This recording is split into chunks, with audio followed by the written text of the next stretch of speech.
Vamos lá, estamos começando a nossa live de hoje, estamos começando o ano novo, né? Afinal, já estamos no segundo dia. E que ano, hein? Ano fundamental para a história do Brasil, ano do bicentenário e ano das eleições de outubro, que vai decidir o nosso destino. Portanto, dois acontecimentos importantíssimos. E eu sempre digo, se você gosta do canal, do conteúdo, das lives, das entrevistas, da perspectiva que nós temos, analítica, crítica, propositiva, indique o canal a uma amiga, é muito fácil, canal do YouTube, Marco Antônio Villa, diga para ativar as notificações, colocar like no que vocês gostarem, usar como vocês muito bem fazem, a página dos comentários. Sempre digo, estamos já em 2022, né? Ano decisivo, da nossa história, importantíssimo para ver se nós derrotamos a barbárie, e aí eu, você, nós, todos os eleitores possam encontrar o melhor caminho democrático republicano para o Brasil a partir de 2023, a importância desse canal. Ser membro apoiador é importantíssimo, é muito fácil, entra lá, tal, seja membro, tem duas formas, você pode escolher. Isso é um meio de fortalecer o jornalismo independente, plural, de qualidade, frente e combativo, né, e sempre na defesa intransigente da Constituição de 1988. No Twitter, pode me seguir pelo Vila Marco Villa. Desculpe, a tosse não passa, viu? Mas já está passando, está quase no final. E no Instagram, pelo @MarcoAntônioVillaOficial, tá bom? Vamos lá, então, vamos à nossa luta. Passei, o noticiário é mais que natural, né? Afinal, nesse momento do ano, temos análises sobre o que ocorreu em 2021 e sempre apontam para que possa ocorrer em 2022. Aí eu faço questão de citar aqui, sem falar, o Metrópolis, né, um portal que a gente tem de passar todo santo dia, porque tem coisas sempre importantes ali, diz que três agências, não vou falar assim, um banco e duas empresas muito conhecidas na área de investimento erraram em projeções e investidores ficaram no prejuízo. E o erro, vale destacar, não é um errinho, é um errão de quase 40%. Analistas indicavam que a Bolsa de Valores fecharia 2021 com mais de 145 mil pontos, mas previsão não se confirmou. E o que deu um prejuízo de, segundo o site, de uma diferença de 38% a 39%.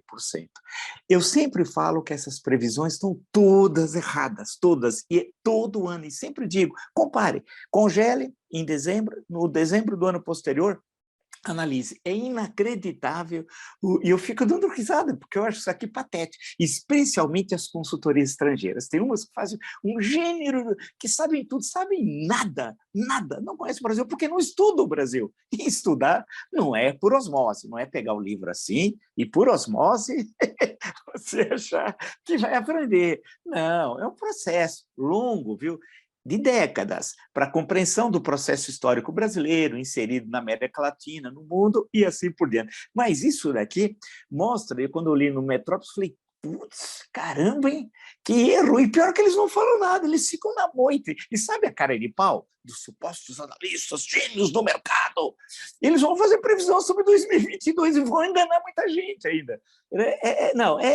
Eu quando eu vi isso aqui, eu falei, não dá, né? Poderiam ter dado uma disfarçada, tal, mas é inacreditável. E assim como no campo político. No campo político são inúmeras dessas projeções absolutamente equivocadas, né? E que eu vejo aqui no começo do ano e falo, meu Deus do céu, é só fora, como esse pessoal erra, né? E pior que alguns fazem cara inteligente, colocam óculos, fazem cara de sérios, tal, pá. Aí o grande capital vai consultá-los, aí eles falam, tem um mago, esse é mago disso, esse é mago daquilo. Em ciência não tem mago. Então vamos lá, né? Mas eles ficam vendendo o seu peixe, as pessoas acreditam. Hoje eu vi de um grande jornalista a frase referente a um senador, mas com todo respeito, uma frase tão boba. Um senador que acho que nunca escreveu um livro, nunca escreveu um ensaio, quanto mais um artigo mesmo, né? E governou sua província não sei quanto tempo, governou não sei o quê. Mas é tão pobre na reflexão. Você vai conversar, não tira nada. O sujeito está desde os anos 80 na política, apareceu como novidade. Não vou nem falar de quem é, deixa passar, né? Vamos lá, mas não tem nada. É numa pobreza total. Mas voltando ao Metrópolis, hoje estou citando duas vezes, hein? Mas essa matéria é importante. Covid, 36 mil militares da FAB e do Exército não se vacinaram. Quase metade dos militares ainda não está completamente imunizada. Dados foram obtidos pelo portal Metrópolis, né, via a Lei de Acesso à Informação. Importante essa matéria, o número de militares que se negaram a receber o imunizante é de 32.200 e 4.300 nas respectivas forças. No Exército, 15%, e na FAB, 12,9%. Isso é criminoso. E isso tem, claro, um pai. Quem é o pai? Jair Asmodeu Bolsonaro. Por isso que eu sempre digo, e afirmo para vocês, e essa questão estrutural, não é dessas consultorias picaretas, do outro que fala que vai ganhar dinheiro, que é tudo errado. Por isso que esse espaço aqui é de outro nível, está em outro andar da prateleira aqui, né? Que é o seguinte, o que nós devemos fazer, o governo democrático que vai tomar posse a 1º de janeiro de 23, daqui menos de um ano, o tempo passa, diria Fiore Gilhote, com as Forças Armadas. Forças Armadas para quê? É a pergunta que eu faço. Isso é fundamental. Quando você for votar no seu deputado federal, no seu senador, no seu presidente da República, ele perguntar sobre isso. Forças Armadas, hoje, na 3ª década do século XXI, para quê? Com que formação? Né? Para definir quem quer nos invadir? Ninguém. Então, sendo assim, vai extingui-las? Não. Mas construí-las como? Como está? Hipótese nenhuma. Hoje elas ameaçam o poder civil. Nem daquela velha história dos caudilhos da América Latina, né? Dos 200 anos de história da América Latina, quanto nós vimos desses caudilhos, né? Daqueles pronunciamentos, né? De tudo aquilo que a literatura, até a literatura deixou isso tão grande, eu sempre cito o senhor presidente, eu, o Supremo, para pegar um pouco do Gabriel Garcia Marques, olhar, ninguém escreve ao coronel, etc, etc, etc. Né? Tem Los Relâmpagos de Agosto, me lembrei, lá do México também, que é uma crítica dos militares, especialmente os políticos que estavam no PRI, né? Que na época foi o partido que dominou a cena política mexicana durante grande parte do século XX, e etc, etc, etc. Nós não devemos ter isso aqui, não. Nós precisamos do quê?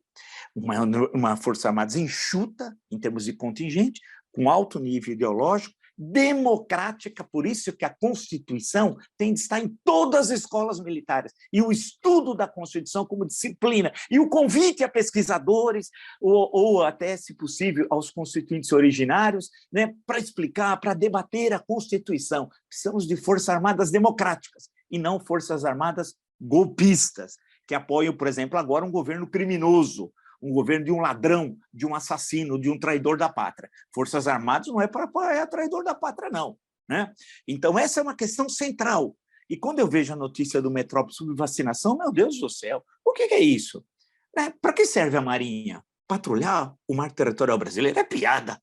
Com aqueles equipamentos, com aquele brigadeiro não, almirante, perdão, com aqueles outros, é uma piada. É melhor fazer aqueles barquinhos de papel, sabe, que eu fazia quando era pequeno, muito, chovia em Santo André, onde eu morava, eu morava no centro da cidade, aí tinha uma rua que portava, chamava Francisco Amaro, tinha uma descida, que a gente descia de Carinho Rolemã, caía sempre, ficava tudo com os joelhos bugalhados e tal, aí chovia, então a gente fazia o barquinho, descia lá na água. É para isso que serve a Marinha? Para que serve? Para controlar a navegação do Lago Paranoá em Brasília? Ou trabalhar? Ou vão dar uma enxada para cada oficial da Marinha? O mesmo se aplica à aeronáutica. O brigadeiro de festa infantil, golpista, né? Para que serve a FAB? Né? O que ela fez em Manaus, ou melhor, ela não fez. Né? Isso vai ficar uma mácula. Será que foi criada a FAB durante a ditadura do Estado Novo? Será que ela foi criada para isso? Para ter brigadeiro rançoso de festa infantil? E o Exército? Com um alto comando patético, com um comandante do Exército que serve a esse governo. Olha, então um exemplo desse Paulo Sérgio, que não é sempre, eu falo, o cantor, já falecido, até jovem. Foi importante na época, lembra? Essa é a última canção, e por aí vai, que eu faço para você, etc. Né? O Paulo Sérgio foi humilhado, foi pisado como um capacho por um general de 3 estrelas, o Pazuello, que em qualquer exército sério não seria cabo. Quem falou a primeira vez foi aqui, porque hoje universalizou tudo que eu disse, tudo bem, fico satisfeito, mas foi aqui. Cabo. Ele disse, ele exerce uma função civil, Pazuello, ganha R$33 mil por mês, mora num hotel de trânsito. Pô, então não é de trânsito, mora. Tem um carro estatal, governamental, oficial, blindado com motorista particular para levar para uma função civil. E disse o seguinte, o assassino, o Pazuello, que é um assassino, na sua gestão, que ele fez em qualquer país, ele estaria na cadeia, vendo o sol nascer quadrado, como se dizia no passado. Esse elemento, que não é cidadão, um elemento que envergonha as Forças Armadas, esse elemento, em março, ele vai para a reserva. Quer dizer, ele é um oficial da ativa, exerce uma função civil, e ele bateu na cara, humilhou todos os generais do alto comando e disse: eu decido quando eu vou para a reserva e exerço uma função política enquanto eu quero, não estou nem aí com vocês. E sabe quem estava atrás do Pazuello? O capitão terrorista. O capitão terrorista Jair Asmodeu Bolsonaro. Então, a questão que a gente tem que olhar para as Forças Armadas, por isso, pense no que se for votar esse ano. A responsabilidade é sua, hein? É minha, é nossa. Né? Que é o seguinte, Forças Armadas, para quê? Para quê? Vamos discutir seriamente uma política nacional de defesa? Vamos, isso cabe ao legislativo, hein? Vamos discutir seriamente, vamos discutir uma Guarda Nacional de Fronteiras que o Brasil precisa, essa entrada de armas, drogas, tudo aí, você pode resolver, tem uma boa Guarda Nacional de Fronteiras. Afinal, por exemplo, o Rio de Janeiro não produz cocaína, o Rio de Janeiro não produz fuzil, né? E todas aquelas armas pesadas que a gente vê circular por grupos milicianos ou por traficantes, e etc, em outros estados, por aí vai. Não, entram no país e entram por locais que as pessoas sabem, agora precisa ter uma guarda de fronteiras, né? Isso é essencial. E discutir o papel, o que é uma força armada no século XXI, na terceira década, frente a todos os avanços. Nós não podemos concorrer com outros países que gastam fortunas, com orçamentos militares aí caríssimos, com armas e tal. Então, o que nós podemos fazer? É a pergunta. E sério, manter isso aí? Isso com certeza não. Isso é um bando de gente que não faz nada, só ficam batendo continência, dando medalha um para outro e ir nas festas aí, mas de concreto pelo país, nada, não produzem nada em termos de mercadorias, de algo que você possa, palpável, não produzem. Segurança, proteção às fronteiras, nada. Ao contrário, estão ameaçando o poder civil. Isso precisa acabar. Eu achei, confesso, que era a página virada na nossa história. Inclusive, falei isso na entrevista, vejam no meu canal, para Roberto Freire, né? Presidente do Cidadania. Postamos essa entrevista, desculpem, hoje, e eu faço também essa questão. Para quê? Isso é central. Né? Então, e a notícia do Metrópolis é preocupante. Quer dizer, eles se acham uma casta, nós somos os impuros, você, eu, nós. E eles estão acima. Mas estão acima com o quê? Com a formação que eles têm, que é péssima. Péssima. Precisamos mudar todos os currículos militares das 3 forças. Isso é essencial. E pensar Forças Armadas. Mas não tem medo, que é isso? Vai você ter medo daquela Orcrim que está no Palácio do Planalto? Que é isso? Que é isso? É melhor fechar a porta, jogar a chave no mar do país e ir embora. O que nunca faremos, registre-se, né? E é uma questão que eu vi todo o noticiário, e questões que nós já falamos aqui de muito, e fomos os primeiros. Quando havia onda que o Bolsonaro era fantástico, já ia, não só ele estava no segundo turno, venceria o segundo turno, eu era, não vou dizer o único, mas certamente um dos únicos que dizia não, precisa entender o momento e o movimento. O momento é parte do movimento da história. É necessário saber analisar essas consultorias, está cheio em Brasília, tudo lobista, não é consultoria coisa alguma, tudo lobista, sabe? Não entende nada, e plantam notícia nos jornais, nas rádios, TVs e tal.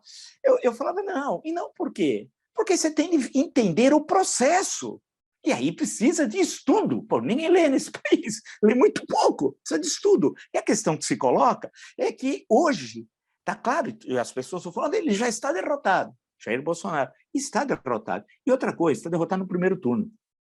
A questão que se coloca é o que ele fará nesse processo, também vi hoje, outros falando que foi o primeiro lugar aqui, o que ele fará como já candidato derrotado na presidência da República. Ele vai tentar fazer o possível para deixar um país em frangalhos. A pergunta é, como é que as instituições da sociedade civil vão responder?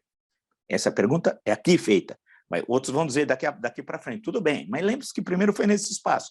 Ele vai atacar o Tribunal Superior Eleitoral, prepara-se. Quem vai presidir as eleições é o ministro Alexandre de Moraes. O ministro Fachin é um pequeno período agora, quem preside as eleições é o ministro Alexandre de Moraes, do Tribunal Superior Eleitoral, né?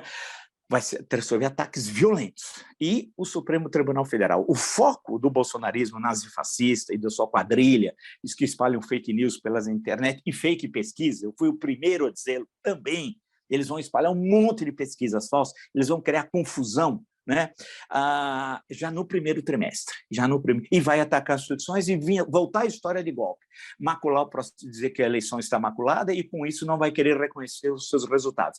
Esse é um cenário muito provável. Um outro cenário muito provável, ele vendo que o barco está afundando, né? É a renúncia. Aí vai ser certamente alguma razão física, vai dizer que tem um problema médico, os médicos recomendaram, que ele vai ter uma nova intervenção, que isso e aquilo, etc., tal, para tirar o time dele de campo, achando que com isso ele pode ainda garantir algum capital político, porque ele sabe que o caminho dele é a cadeia, quando sair da presidência. Agora, eu vi, inclusive, cartoons muito bons dele indo para a cadeia, mas o primeiro a falar isso, em momentos que estava todo mundo com o pé atrás, foi aqui. E vocês sabem que isso tem um custo.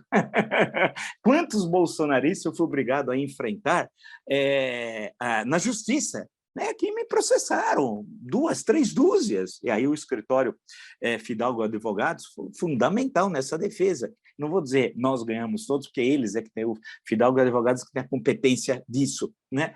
E especialmente a doutora Juliana Hack e o doutor Alexandre Fidalgo. Mas o Fidalgo Advogado me defendeu inúmeras vezes, quando todo mundo estava com medo da Orcrim.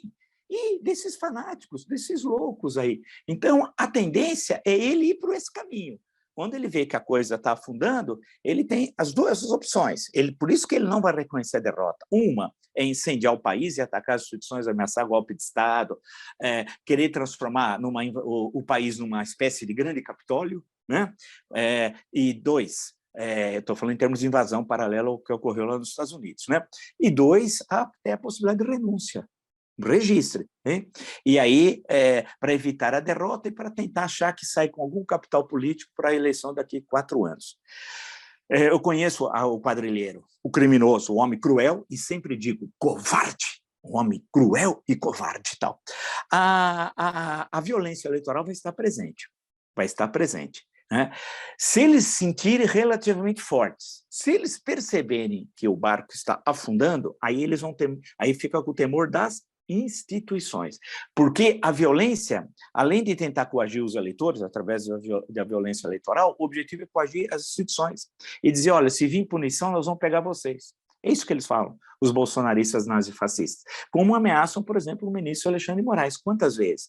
Ameaçando de morte, inclusive, e a família, e dizendo, eu sei onde vocês vão, onde vocês moram. Isso, os quadrilheiros. Mas eles vão ter depende do tom de voz, eles vão falar mais alto se eles sentirem que eles ainda têm alguma chance de uma derrota que não seja tão acachapante. Se eles perceberem que a derrota eleitoral vai ser acachapante, aí eles vão diminuir o tom, né? Porque eles são pessoas, são criminosos que vão fazer isso. E essa quadrilha tem as articulações, eu fui o primeiro a dizê-lo, internacionais. O Steve Bannon vai ser o chefe dessa campanha eleitoral. Não é qualquer um, Valdemar da Costa Neto, algum membro do Orcrim aí, nada disso. Não, é o Bannon.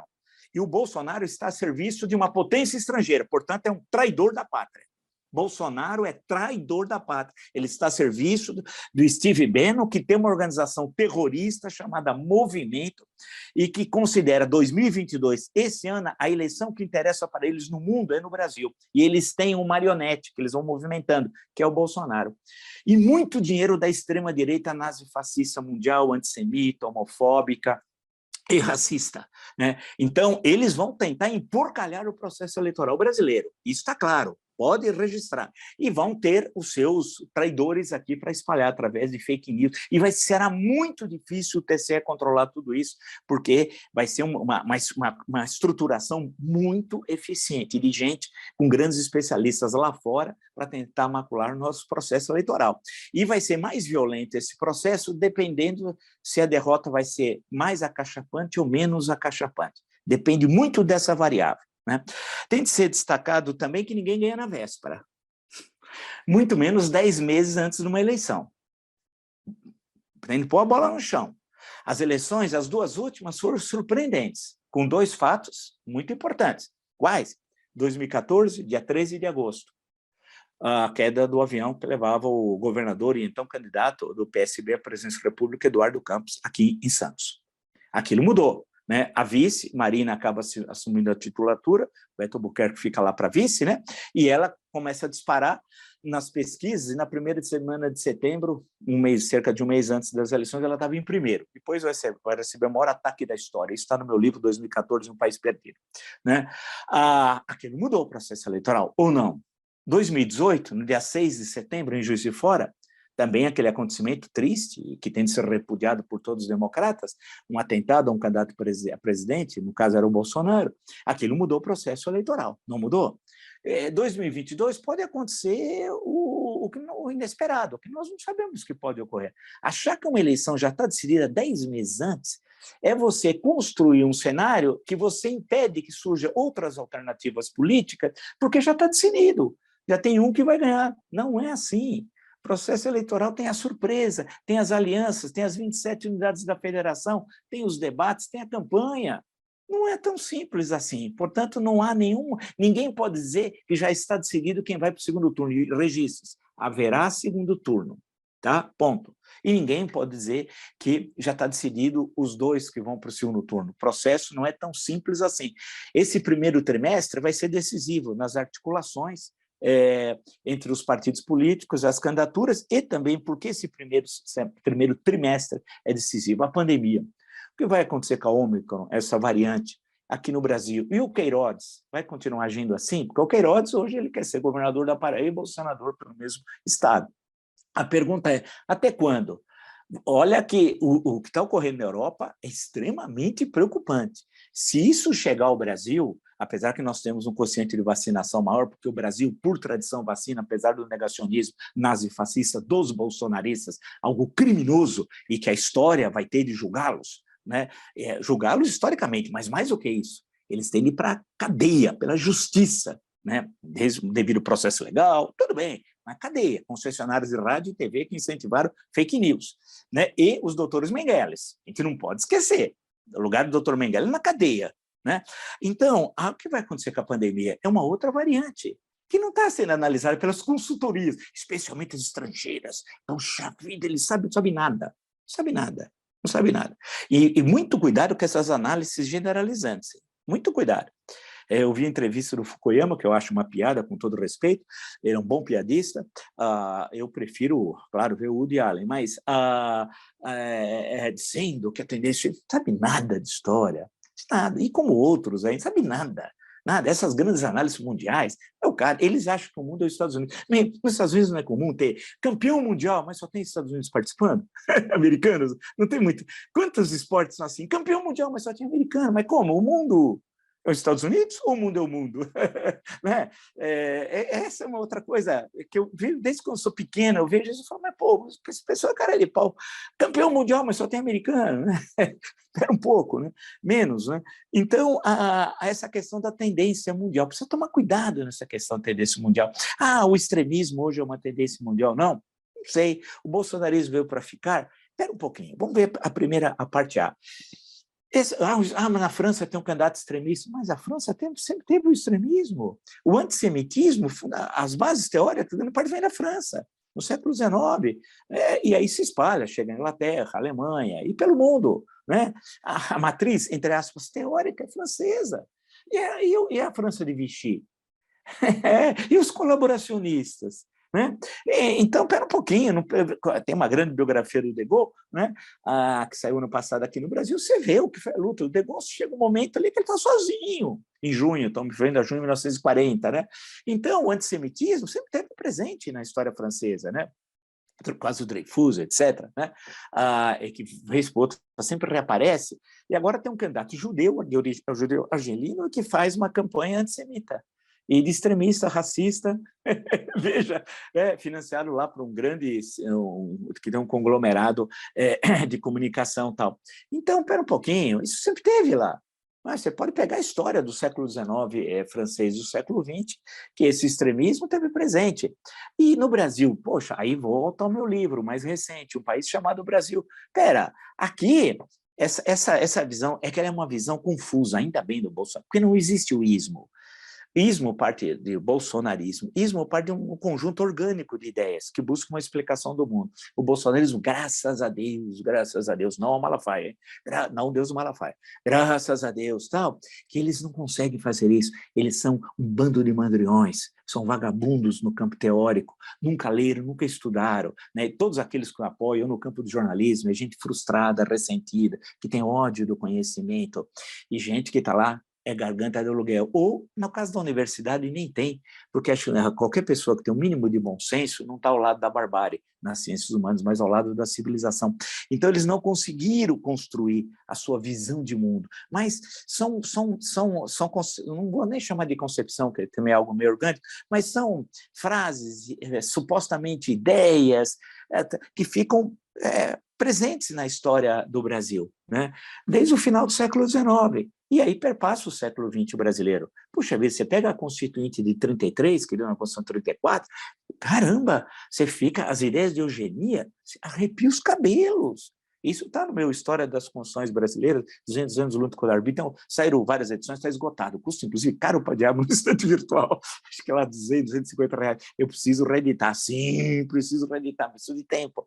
Porque eu quero fazer uma edição revista e ampliada. Não é escrever um novo livro, não. Esse é o perigo quando você quer fazer algo revisto, que aí você fica entusiasmado e vai querer escrever um novo livro. Não, mas eu tento sentar e fazer algumas alterações, ampliar com uma outra literatura também que eu estudei, mas quando vocês olham, pô, até o eugenismo está presente ali, visões assim, de arrepiar os cabelos, e isso sempre esteve presente na história do Brasil. É que agora aflorou, porque na presidência da República tem um nazifascista, que era algo impensável, mas tinha um nazifascista, e aí virou um vale-tudo, liberou geral. Se ele pode fazer tudo aquilo, o cidadãozinho ali fala, por que eu não? E aí tem a rede social, que o idiota do quarteirão vira idiota mundial. Então tem um monte de idiotas. Eu percebi já isso no movimento do impeachment. Em alguns momentos, quando conversei com algumas pessoas, assim, muito rapidamente, eu falei, mas como essa pessoa pode falar disso se ela não sabe? Uma vez esteve num lugar que me convidaram, eu tive de ir, fiquei constrangido, não sei se foi 2015 e tal, foi 2015, acho, longe aqui na Zona Sul, era numa universidade, mas era o evento de um pessoal que não tinha vinculação orgânica com aquela universidade ou faculdade, que seja. Aí passou uma jovem, uma moça, ela devia ter uns 20, 22 anos, não é porque é moça e porque tem 22 anos, mas ela falou umas coisas, eu vou dar aula agora de política, um curso de política. Eu pensei, como ela pode dar uma aula? Você não sabe nada. Ela tinha falado umas 3, 4 coisas absurdas, sem a mínima conexão, porque falta estudo. É aquela história, não dá. Volto a insistir, por osmose, porque eu tive colegas no movimento estudantil, lá nos anos 70, tinha um deles que a gente brincava que ele queria aprender por osmose. Ele andava com o livro do Kafka, com K, viu, Weintraub? Não é com T. Que é um semi-letrado nazifascista bolsonarista. Ele andava com o processo em francês, o cara. E ele andava, eu falava, pô, quase falei o nome dele aqui, mas eu falei, pô, você anda para lá e para cá com isso? Eu falei, mas você já leu? Não. Eu falei, mas é em francês, hein? Claro, eu também não sei francês. Eu disse, mas causa impacto? Claro, ele era parado, ele falava, tinha decorado umas frasezinhas, tal. Então eu digo, quando eu vi aquela moçoila, fala que ia falar sobre política, um curso de política no Brasil como? Né? Então é necessário conhecer, estudar e não vir com fórmulas prontas, que não tem aqui fórmulas prontas, em tudo que eu escrevi também. Eu vejo aí a almofadinha querendo ser candidata a presidente, umas outras coisas, parece que é tudo gente patética, que não vai fazer, primeiro, que não vai contribuir nada, e não vai encontrar o outro, que são os milhões de deserdados. Tem que se lembrar que para construir a democracia você tem que ganhar o apoio dos deserdados, dos miseráveis, dos pobres, dos muito pobres. Eles são essenciais. É necessário dar a eles uma perspectiva de cidadania. Isso é central. Eles precisam sair de uma situação que lembra, voltando à Índia, quase uma sociedade de castas. Né? Eu tenho que mostrar que nós somos uma sociedade de classes, que é outra coisa. Você entender sociologia, é outra coisa. É uma sociedade de castas, uma sociedade de classes, onde você tem a mobilidade. E aí o papel do Estado é fundamental. A educação é central. Né? A saúde, a segurança pública são funções do Estado. E aí precisa ter alguém que entenda o que é o Estado no século XXI. No século XXI, e qual é a sua função? Modernizadora e de cidadania, e civilizatória. Isso é central. E não é um debate que se resolve numa eleição, num dia, numa semana, num mês, num ano. Não, não, não. Isso é um processo histórico, mas precisa começar. Né? Tem a hora do começo. Sempre quando eu falo em São Paulo, precisa aterrar a fiação. Aí eles me dizem, pô, custa muito caro, não sei quantos bilhões. É tudo mentira, né? Quantos bilhões?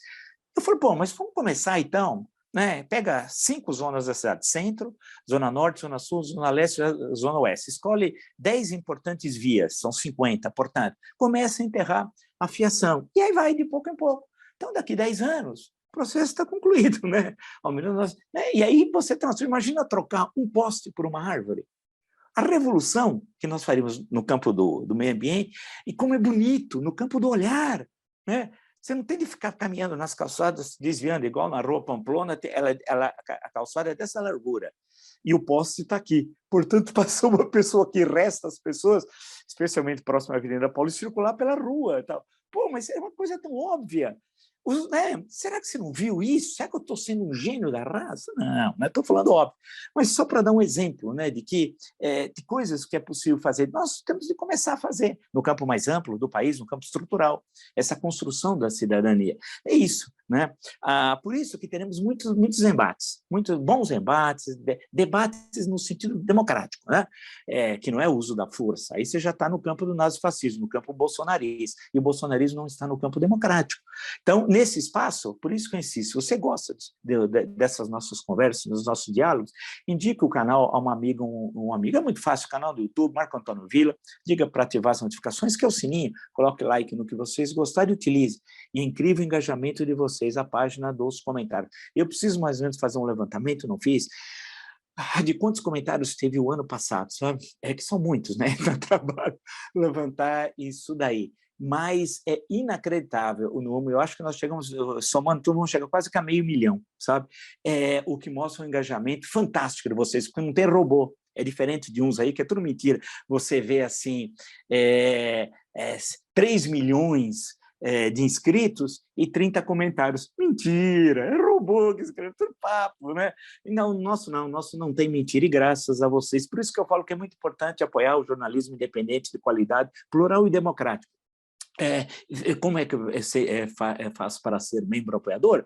É muito fácil, entra no computador, em 2 minutos você consegue ser membro apoiador, e tem 2 formas para isso. No Twitter, vocês podem me seguir pelo Vila Marco Villa, no Instagram pelo @Marco Antônio Villa oficial, e lembrar, né, claro, e eu tenho de lembrar de uma outra coisa, da questão do link, que eu esqueci, mas eu prometo amanhã, esqueci não, já é tanta coisa, mas eu falo com vocês isso amanhã, e lembrar, claro, do meu mais recente livro, que está indo muito bem, tenho acompanhado, agradeço a todos vocês, né? Um País Chamado Brasil, meu mais recente livro, a história do Brasil descoberto ao século XXI. Que é isso? Qual é o sentido do livro? Qualificar a sua reflexão sobre o Brasil. E é difícil você ter uma visão concisa, sensata, acadêmica, legível, né? Trabalhando com a melhor bibliografia que existe sobre o Brasil, e sem nenhum panfletarismo, né? E as pessoas eu tenho gostado muito, vocês sempre têm mandado né, a opinião de vocês, como é que vocês estão lendo, gostando. Muito obrigado, muito trabalho fazer isso, né? Eu agora estou lendo outra literatura agora sobre século XX, lendo muita coisa de história mais geral, estou lendo várias coisas ao mesmo tempo, que daqui a pouco aí eu tenho de voltar outra vez a pensar num novo livro, ou fazer o que meus amigos com razão pedem, veja os teus livros esgotados para republicá-los, né? Até a minha tese de doutorado sobre Canudos, o Povo da Terra, já tem 4 edições, o livro ficou esgotado, porque eu tenho que fazer uma edição revista ampliada, mas aí tem o material, mas isso eu vou ter que ficar alguns meses, 3, 4, fazendo isso. Tem o livro das construções, é verdade. O livro das secas, tem muitas edições, Vida e Morte no Sertão, História das secas no Nordeste do século XIX, XX. Ele precisa republicar.